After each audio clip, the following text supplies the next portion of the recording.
The red light district of Indonesia's second largest city, Surabaya, is known for its shopfront sex industry. And behind the brazen display, there is a terrible and telling fact.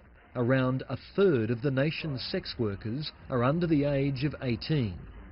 When Indonesian and foreign observers alike discuss human trafficking, they usually talk about the plight of Indonesians sent to countries like Malaysia. But the problem inside Indonesia is just as bad. Sex is something they can use as a commodity, and it's a big, strong industry. And there are so many powerful stakeholders who make sure these cases get little attention.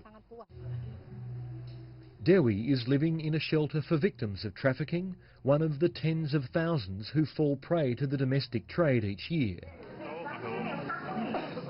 She was discovered when police staged a raid like this one for the local media. At just 14, she'd been lured to the city with the promise of work in a cafe, but she was brought to a brothel and forced to have sex with about 6 men each day. Her pimp refused to pay her cut of each client's fee and threatened violence if she tried to leave. I was there a month. It was hard because the house was always locked. When he was out, he would lock it from outside. Even when he was in the house, the door would be locked from the inside. I can't get out. Dewi's troubles began after her parents divorced. She fell in with a rough crowd and, like 4 million other Indonesian children, she dropped out of school, hoping for work. Impoverished and unsettled, she was an easy target for the traffickers. These girls mostly came from broken homes, or their parents are so poor and they fight all the time. They're not happy going to school and they soon leave. I was sad and upset because my mum never had time for me. She always worked, so I was with my friends a lot.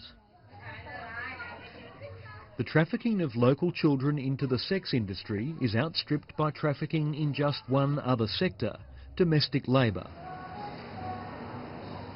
In the glitzy shopping malls of the capital, maids are commonplace, running after the children of the elite and the burgeoning middle class. Even when all goes well, advocates say the maids are often on call 24 hours a day.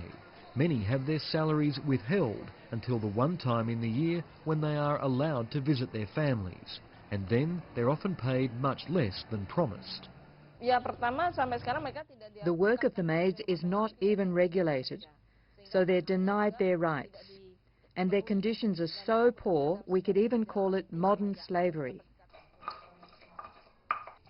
Jubeda was one of more than 2 million children who work as maids in Indonesia.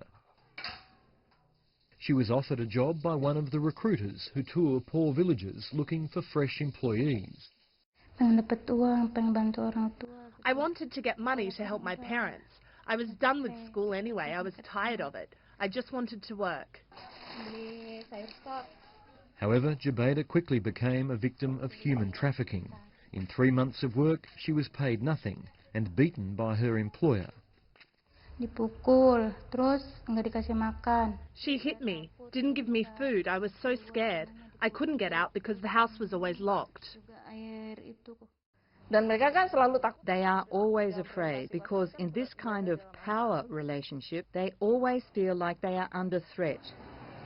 For all the conspicuous consumption of 21st century Indonesia, extreme inequality is mixed with a feudal, hierarchical culture.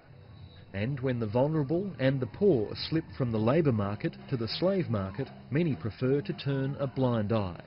Matt Brown, Lateline.